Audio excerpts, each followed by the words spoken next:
Level up की episode 34 के साथ हाजिर हूँ। लास्ट एपिसोड के एंड पे हमने देखा था चेयरमैन गोगान ही जिन्हों को अपनी सीट ऑफर करते हैं और कहते हैं तुम हंटर्स एसोसिएशन को ज्वाइन कर लो। तुम्हारे जैसा एस रैंक का हंटर अगर हमारे साथ मिल जाए तो हमारी पावर बढ़ जाएगी और हम हंटर्स को कंट्रोल कर पाएंगे। जिन्हों थोड़ी देर उनके प्रपोजल के बारे में सोचने के बाद मिस्टर गोगान ही से कहता है आई एम सॉरी, मैं इसको ज्वाइन नहीं कर सकता। चेयरमैन बहुत ज्यादा हैरान हो जाती है। चेयरमैन अपनी आंखें बंद करते हैं और कहती हैं अच्छा तो मुझे लगता है कि इसको भी सिर्फ पैसा ही चाहिए। जिन्हों मिस्टर गोगान ही से कहता है मैं फाइट करना चाहता हूँ, मुझे मॉन्स्टर्स को मारना है। ये बात सुन के गोगान ही और भी ज्यादा हैरान हो जाती है। गानी उसे कहती है तुम्हारे कहने का मतलब है कि तुम्हें मॉन्स्टर्स के साथ फाइट करनी है। जिन्हों से कहता है हाँ जी बिल्कुल। जिन्हों कहता है अगर मैं एसोसिएशन को ज्वाइन कर लेता हूँ तो एसोसिएशन वालों को सिर्फ डी रैंक की या फिर सी रैंक की डंजन ही मिलती है या फिर ई रैंक की डंजन, क्योंकि बड़े ग्रेड वाले बाकी की डंजन को खरीद लेते हैं। अगर ऐसा होता है तो मुझे लेवल अप होने का मौका नहीं मिलेगा, क्योंकि वहाँ पर सिर्फ कमजोर मॉन्स्टर्स होते हैं। जब तक मैं रुकता नहीं हूँ तब तक मैं ग्रो करता रहूंगा, मैं लेवल अप करता रहूंगा और मैं स्ट्रॉन्ग बनता जाऊंगा। जिन्हों गानी से कहता है मुझे पूरा यकीन है अपने फैसले पर, मुझे एक डंजन के अंदर ही होना चाहिए और मॉन्स्टर से फाइट करनी चाहिए। चेयरमैन गानी उसकी आंखों की तरफ देखते हैं और कहते हैं इसकी आंखें तो बिल्कुल सच बोल रही है, इसके अंदर तो वाकई में ताकत की भूख है। ये मॉन्स्टर से फाइट करके अपने एक्सपीरियंस को बढ़ाना चाहता है। चेयरमैन गानी अपने सीने पर हाथ रखते हैं और कहते हैं मेरा दिल तो तेजी से धड़क रहा है, कई सालों से मैंने ऐसी फीलिंग महसूस नहीं की। चेयरमैन गानी कहते हैं अगर मैं 20 साल जवान होता या फिर 10 साल ही क्यों नहीं तो मेरा भी यही ख्वाहिश होती कि मैं भी डंजन के अंदर जाकर मॉन्स्टर्स को मारता।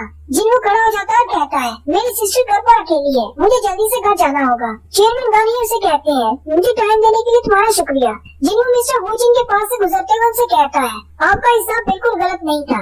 डबल ए डंजन के इंसिडेंट के दौरान उन सारे मॉन्स्टर्स को मैंने नहीं मारा था। मिस्टर वुजिन हैरान हो जाते हैं और कहते हैं आखिर फिर किसने उन मॉन्स्टर्स को मारा होगा। जिन्हों वहाँ से चला जाता है। चेयरमैन गानी वुजिन से कहते हैं जब हंटर्स के अंदर हीलर्स की क्लास आई और हीलिंग मैजिक स्टार्ट हो गए तो मुझे लगा था शायद मैं किसी पावरफुल मैजिक से अपनी जवानी को वापस ला सकता हूँ और अपने बुढ़ापे से निजात हासिल कर लूंगा। ऐसे ही मैं सोचता था लेकिन ऐसा नहीं हो पाया। लेकिन मैं बहुत ज्यादा गलत था। यहाँ तक कि कोई एस रैंक का हीलर भी मेरी जवानी को वापस नहीं ला सकता। कोरिया के 5 टॉप 5 गिल्ड्स इस वक्त अपनी पावर को इंक्रीज कर रहे हैं। वो जितने भी ज्यादा एस रैंक के हंटर्स मिलते हैं उन्हें अपने पास लेकर आ रहे हैं। फिलहाल उनके पास जितनी पावर है हमारी नेशनल मिलिट्री से ज्यादा उनके पास पावर है। अगर हम एसोसिएशन वाले उनका सामना नहीं करेंगे तो वो तो बिल्कुल वाइल्ड जानवरों की तरह फैल जाएंगे और पूरे कंट्री पर कब्जा कर लेंगे। मिस्टर वुजिन उनसे कहते हैं इसलिए तो आप चेयरमैन की कुर्सी पर बैठे हैं ताकि इन सब पर कंट्रोल रख सके। हालांकि आप काफी ज्यादा बूढ़े हो चुके हैं।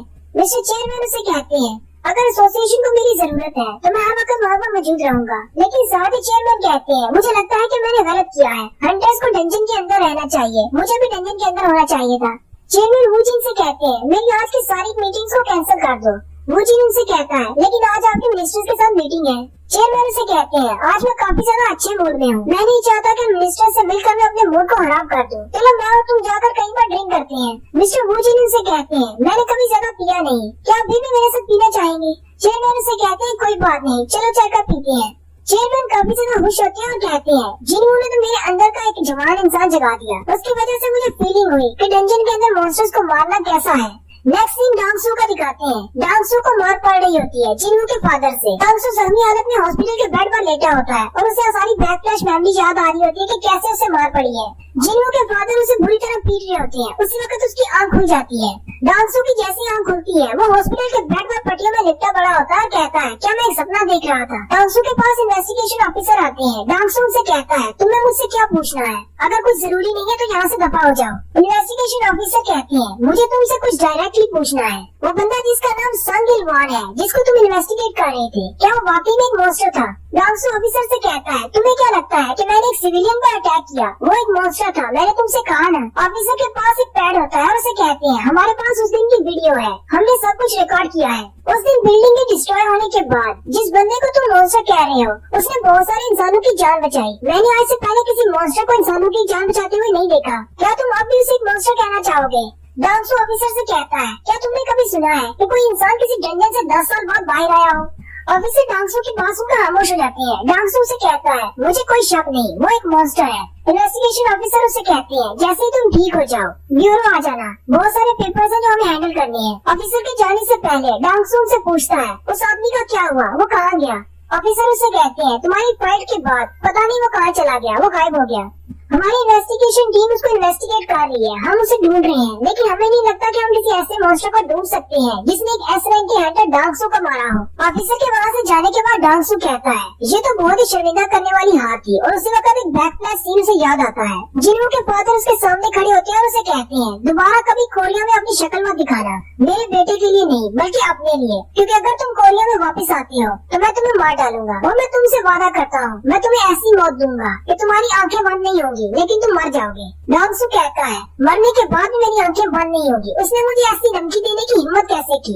मुझे पता है कि वो कहाँ पर जा रहा है, मुझे उसे पकड़ने के लिए अपने इक्विपमेंट्स की जरूरत होगी। यहाँ से ठीक होने के बाद मुझे जल्दी से अपने गिल्ड से राब्ता करना होगा। अगर मेरे पास इक्विपमेंट्स और आर्टिफैक्ट्स होंगे तो मुझे कोई मुश्किल नहीं होगी उसे हराने में। उसकी मौत मेरे हाथों ही लिखी है, जैसे ही मैं ठीक हो जाऊंगा मैं तुम्हारे टुकड़े टुकड़े कर दूंगा।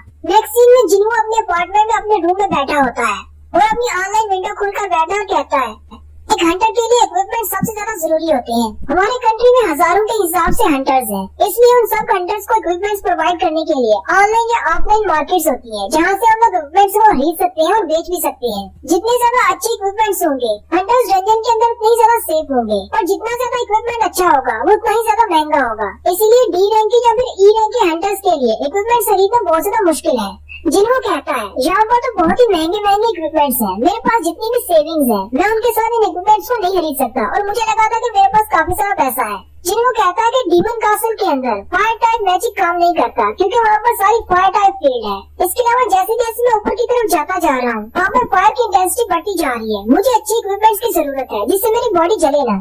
जिन्हों अपने प्लेयर विंडो के स्टोर को ओपन करता है और कहता है, क्या मुझे यहाँ से कुछ खरीदना चाहिए, लेकिन उसे वहाँ पर भी कोई अच्छी चीज नहीं मिलती। जिन्हों कहता है, क्या मुझे अपने उस मैजिक को मल्टीप्लाई करने वाले क्रिस्टल को बेच देना चाहिए, उससे मुझे अच्छी खासी रकम मिल जाएगी, फिर मैं अपने लिए इक्विपमेंट खरीद सकता हूँ। ऑनलाइन स्टोर पर जितने भी आर्टिफैक्ट्स हैं वो सारे यूजर की पावर को 20 से 30% तक बढ़ा देते हैं, जबकि मेरा क्रिस्टल किसी भी यूजर की पावर को डबल कर देता है। हालांकि ये और बहुत ज्यादा महंगा बिकेगा, लेकिन एक मसला है, मुझे लोगों को बताना पड़ेगा, मुझे एक्सप्लेन करना पड़ेगा कि मुझे ये मिला कहाँ से, क्योंकि लोग मुझ पर शक करेंगे। मैं अभी एक ई रैंक का हंटर हूँ, ई रैंक के हंटर के पास इतना पावरफुल क्रिस्टल कैसे आ सकता है? अब मैं किस किस को एक्सप्लेन करता फिरूंगा? मेरा इस रैंक का लाइसेंस मिलने में काफी दिन है। अगर मेरे रिकॉर्ड में कोई ए रैंक की डंजन को क्लियर करना लिखा हो तो फिर लोग मुझ पर कम शक करेंगे, इसलिए मुझे किसी डंजन को ज्वाइन करना होगा। लेकिन यहाँ पर भी एक मसला है, कोई भी ए रैंक के डंजन को क्लियर करने वाली टीम मेरे जैसे ई रैंक के बंदे को क्यों हायर करेगी? साथ ही वो सर्च करना शुरू कर देता है और वो बहुत ज्यादा हैरान हो जाता है और कहता है, यहाँ पर तो एक टीम है जो कि ई रैंक के हंटर्स को हायर कर रही है, और जिन्होंने उस अटैक फोर्स को ज्वाइन कर लेता है। नेक्स्ट सीन में मिस्टर वू जिन चेयरमैन गानी के सामने जिन्हों की सारी फाइल पेश करते हैं। गानी उसको देखकर कहते हैं, यहाँ पर तो ये बहुत ही बच्चा लगता है, लेकिन अब जरा इसको देखो, ये कितना बड़ा हो चुका है। मिस्टर वू जिन उनसे कहते हैं, इस फाइल में उसके पिछले 4 साल का रिकॉर्ड है। पिछले 4 साल से वो एक ई रैंक का हंटर है, सबसे weakest Hunter, E rank hunters में से भी वीकेस्ट हंटर। चेयरमैन गानी उसे कहते हैं, क्या वो एक फॉल्स रैंकर है? मिस्टर वू जिन कहते हैं, नहीं ऐसी बात नहीं है। उसके साथ काम करने वालों से पूछा गया था, उन्होंने कहा कि ये फॉल्स रैंकर नहीं है। मुझे लगता है कि इसे डबल वेकनिंग मिली है, लेकिन उससे भी ज्यादा अर्सा नहीं हुआ, क्योंकि अगर इसे डबल वेकनिंग मिली होती तो डबल लेयर इंसिडेंट में ज्यादा लोग नहीं मारे जाते, ये उन सबको बचा लेता। जब ये एक ई रैंक का हंटर था बहुत ज्यादा ज़ॉम्बी होकर बाहर आता था, लेकिन फिर भी ये डंजन्स के अंदर जाता क्योंकि इसकी माँ बीमार है और इसकी बहन स्कूल जाती है। चेयरमैन गानी कहते हैं, ये तो बहुत ही अजीब किस्म का लड़का है, इसने अपने पूरे घर की जिम्मेदारी अपने कंधों पर डाली हुई है, जबकि इसका बाप मिसिंग है। मिस्टर वू जिन गानी से कहते हैं, चेयरमैन मेरे पास एक रिपोर्ट है, अभी भी पता चला है कि जिन्होंने एक अटैक फोर्स को ज्वाइन किया है और वो एक ए रैंक की डंजन में जाने वाला है। चेयरमैन उससे पूछते हैं, उसने कौन से गिल्ड को ज्वाइन किया है? वू जिन कहता है, उसने हंटर्स गिल्ड को ज्वाइन किया है। चेयरमैन गानी ये सोचने में मजबूर हो जाते हैं और कहते हैं, उसने मुझे कहा था कि वो मॉन्स्टर से फाइट करना चाहता है, लेकिन हंटर्स गिल्ड को उसने क्यों ज्वाइन किया? क्या वो भी पैसे की लालच में वहाँ पर गया है? क्योंकि हंटर्स गिल्ड वाले सबसे ज्यादा पेमेंट देते हैं। लेकिन साथ ही मिस्टर वू जिन कहती हैं, मुझे कंफर्म सोर्स से पता चला है उसने अटैक फोर्स को ज्वाइन नहीं किया बल्कि माइनिंग टीम को ज्वाइन किया है। अब ये बात सुनकर चेयरमैन और भी ज्यादा हैरान हो जाते हैं और कहते हैं, वो तो एक अटैक फोर्स टाइप है, आखिर उसने माइनिंग टीम को क्यों ज्वाइन किया? मुझे तो इस लड़के की समझ ही नहीं आ रही। वो एक एस रैंक का हंटर है, फिर वो डंजन के अंदर माइनिंग का काम क्यों करेगा? नेक्स्ट सीन उस अटैक फोर्स का दिखाया जाता है। डंजन के बाहर माइनिंग टीम का कैप्टन खड़ा होता है और उसे कहता है, तुम एक ई रैंक के हंटर हो, टाइम पर आए हो। जिन्हों माइनिंग की ड्रेस पहनकर खड़ा होता है और कहता है, जी बिल्कुल, मैं एक ई रैंक का हंटर हूँ और मेरा नाम सन जिनगू है।